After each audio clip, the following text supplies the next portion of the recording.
Hi one and every one. Edmund Spenser എഴുതിയ എപ്പിത്തലമിയോൻ എന്ന കവിതയാണ് ഇവിടെ ചർച്ച ചെയ്യപ്പെടുന്നത്. എഡ്മണ്ട് സ്പെൻസർ അദ്ദേഹം ജനിക്കുന്നത് 1552-53 കാലങ്ങളിൽ ഇംഗ്ലണ്ടിലെ ലണ്ടനിൽ വെച്ചാണ്. അദ്ദേഹം മരണപ്പെടുന്നത് 1599 ജനുവരി 13 ലണ്ടനിൽ, ഇംഗ്ലണ്ടിലെ ലണ്ടനിൽ തന്നെയാണ്. അദ്ദേഹം ഒരുപാട് കൃതികൾ എഴുതിയിട്ടുണ്ട്. അതിലെ പ്രധാനപ്പെട്ട ചില കൃതികളാണ് a view of the present state of Ireland, അതേപോലെ തന്നെ Amoretti, Colin Clouts come home again, complaints, mutability, cantos, the fairy queen, the shepherds calendar തുടങ്ങിയിട്ടുള്ളത് അദ്ദേഹത്തിൻ്റെ കൃതികളാണ്.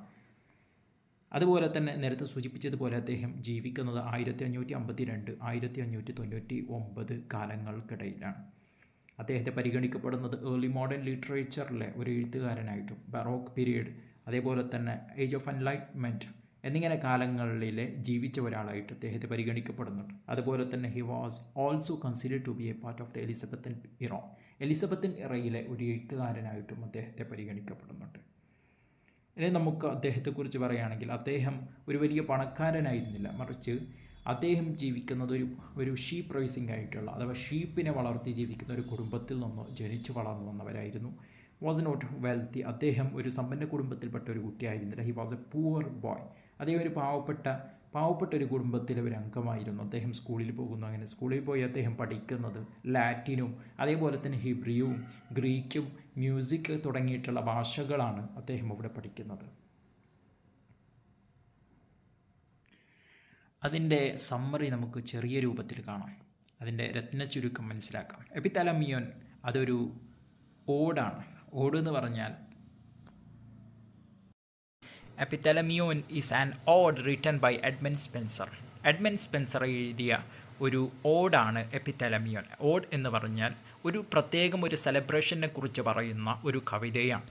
ഇവിടെ അദ്ദേഹം എഡ്മണ്ട് സ്പെൻസർ തൻ്റെ ഭാര്യയായ എലിസബത്ത് ബോയിൽ എന്നവളുമായിട്ടുള്ള തൻ്റെ ആ വെഡ്ഡിങ് ഡേ, 1594 നടന്ന ആ വെഡ്ഡിങ് ഡേ സെലിബ്രേഷനുമായി ബന്ധപ്പെട്ടിട്ടാണ് ഈ കവിത എഴുതുന്നത്. It was first published in 1595 in London by William Ponsonby as part of the volume entitled amoretti and എപ്പിത്തലമിയോൻ.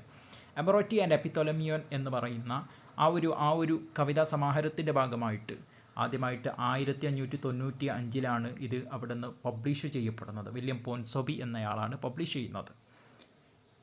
പിന്നെ ഇത് 59 സോനറ്റ്സുകളായിട്ടാണ് ഈ കവിതയുള്ളത് എന്നും നമുക്ക് ഈ പാഠത്തിൽ നിന്ന് മനസ്സിലാക്കാൻ പറ്റും. പിന്നെ ഈ കവിത തുടങ്ങുന്നത് മ്യൂസസിനോട് എഡ്മണ്ട് സ്പെൻസർ പ്രാർത്ഥിക്കുന്നതായിട്ടാണ്, തൻ്റെ ഭാര്യയ്ക്ക് വേണ്ടി അവിടുന്ന് പ്രാർത്ഥിക്കുന്നതായിട്ടാണ് നമുക്ക് കാണാൻ കഴിയുന്നത്. മ്യൂസസ് എന്ന് പറഞ്ഞാൽ ആർട്ട്, അതേപോലെ തന്നെ ക്രിയേഷനുമായി ബന്ധപ്പെട്ട് പ്രാർത്ഥന നടത്തുന്ന ദൈവമാണ്, അതിനൊക്കെ സഹായിക്കുന്ന ദൈവമാണ് എന്നാണ് അവരുടെ വിശ്വാസം. അങ്ങനെ ആ ദിവസത്തിൽ അദ്ദേഹം അവിടുന്ന് മ്യൂസസിനോട് പ്രാർത്ഥിക്കുന്നു, തൻ്റെ ഭാര്യയ്ക്ക് വേണ്ടി പ്രാർത്ഥിക്കുകയാണ്. പിന്നെ നമുക്ക് അതിൽ കാണാൻ കഴിയുന്നത് സ്പെൻസറിൻ്റെ ഇംപേഷ്യൻ്റ് ഹവേഴ്സ്, അദ്ദേഹത്തിന് ക്ഷമയില്ലാത്ത ആ ഒരു മണിക്കൂറുകളെക്കുറിച്ച്.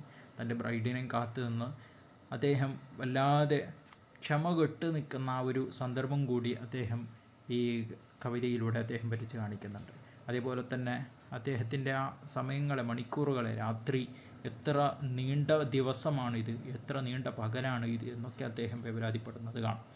അങ്ങനെ 24 സ്റ്റാൻസകളായിട്ടാണ് ഈ കവിത സമാഹാരം ഉള്ളത്. അത് മിഡ് സമ്മർ ഡേനെ കുറിച്ചാണ്, അതിലെ മണിക്കൂറുകളെ കുറിച്ചാണ് അതിലെ പരാമർശമുള്ളത്.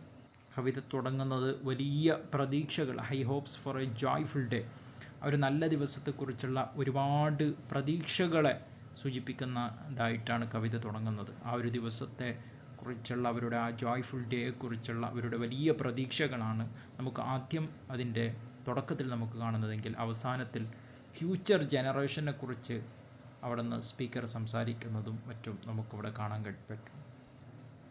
ഇനി നമ്മളതിൻ്റെ ഷോർട്ട് സമ്മറിയിലേക്ക് കടക്കുകയാണെങ്കിൽ, എപ്പിത്തലമിയോൻ എന്ന് പറഞ്ഞാൽ is a poem celebrating a marriage. ഒരു മാരേജിനെ, ഒരു കല്യാണത്തെ സെലിബ്രേറ്റ് ചെയ്തുകൊണ്ടാണ് എപ്പിത്തലമിയോൻ ഇവിടെ എഴുതിയിട്ടുള്ളത്. And epithalamion is a song or a poem written specifically for a bride on her way to the marital chamber. ഒരു പുതുനാരി പെണ്ണിനെ അവളുടെ ആ ഒരു മാരിറ്റൽ ചാമ്പറിലേക്ക്, അവരുള്ള ആ ഒരു ചാമ്പറിലേക്ക് അവരെ ആനയിക്കുന്ന ആ ഒരു കഥ, ആ ഒരു അവതരണമാണ് അവിടെ നടത്തിയിട്ടുള്ളത്. In Spencer's work, he is spending the day anxiously awaiting to marry Elizabeth Boyle. ആ പകൽ മുഴുവനും എലിസബത്ത് ബോയിലിന് വേണ്ടി അവിടെ സ്പെൻസർ വെയിറ്റ് ചെയ്യുകയാണ്. The poem describes the day in detail. The couple wakes up and Spencer begs the muses to help him on his artistic endeavor for the day. Spencer spends a majority of the poem praising his bride-to-be, which is depicted as both innocent and lustful. നമ്മുടെ പോയിറ്റ് മ്യൂസസിനെ വിളിച്ച് പ്രാർത്ഥിക്കുകയാണ്. ഭാര്യ എണീക്കുമ്പോൾ അവൾക്ക് ആകർഷണീയമായ രൂപത്തിൽ ഒരു art അവൾക്ക് ചെയ്തു കൊടുക്കണം. അങ്ങനെ തുടങ്ങിയിട്ട് അവൾക്ക് അവളെ സന്തോഷിപ്പിക്കേണ്ടതിൻ്റെ പരമാവധി എങ്ങനെ സന്തോഷിപ്പിക്കണം എന്നതിനെക്കുറിച്ച് ഇങ്ങനെ വാചാലനാവുന്നതാണ് നമുക്ക് അതിലൂടെ, ഈ കവിതയിലൂടെ നമുക്ക് കാണാൻ പറ്റും. അവൾക്ക് വേണ്ട എല്ലാ സൗകര്യം ചെയ്തു കൊടുക്കണം, അങ്ങനെ ചെയ്തു കൊടുക്കണം, ഇങ്ങനെ ചെയ്തു കൊടുക്കണം. അവൾ ഉറക്കിൽ നിന്നും എണീക്കുന്ന സമയത്ത് അവൾക്ക് വല്ലാത്ത സർപ്രൈസ് ആവണം തുടങ്ങിയിട്ടുള്ള വലിയൊരു കാര്യങ്ങളാണ് ഇവിടെ കവി ചെയ്തുകൊണ്ടിരിക്കുന്നത്. എന്നാൽ when she finally wakes, the two head up to the church hymnus sung by the minstrels at the festivities. അവസാനം അവൾ എണീച്ചപ്പോൾ അവൾ ചർച്ചിൽ ഒരുപാട് പ്രാർത്ഥന നടത്തുന്നത് കാണാം. സ്പെൻസർ അവരുടെ ഓരോ സന്തോഷങ്ങൾക്ക് വേണ്ടി ഗ്രീക്ക് ഗോഡ്സിനെ വിളിച്ച്, അതേപോലെ തന്നെ ഇങ്ങനെ തുടങ്ങി പരമാവധി ദൈവങ്ങളെ വിളിച്ച് അവിടെ പ്രാർത്ഥിക്കുന്നതായിട്ട് നമുക്ക് ഇതിലൂടെ കാണാൻ പറ്റുന്നുണ്ട്. എലിസബത്തിന് വേണ്ടിയിട്ട്, അവളുടെ പുരോഗതിക്ക് വേണ്ടിയിട്ട് ഇങ്ങനെ ഓരോ പ്രാർത്ഥനകൾ നടത്തുന്നത് കാണാം.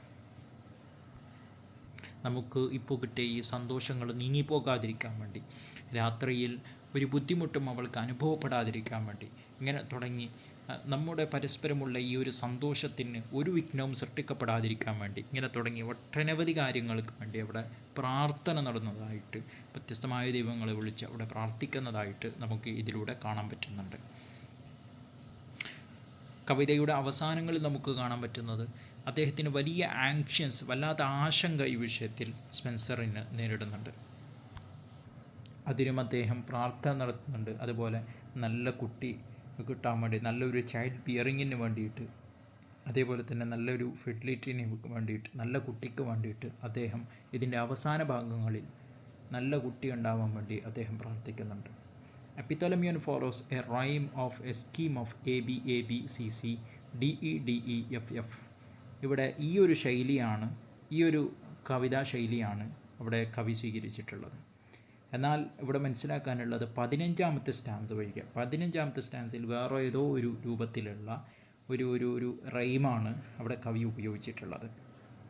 ബാക്കിയുള്ള 24 സ്റ്റാൻസുകളിലും അദ്ദേഹം ഉപയോഗിച്ചിട്ടുള്ളത് ഈ ഒരു ശൈലിയാണ്.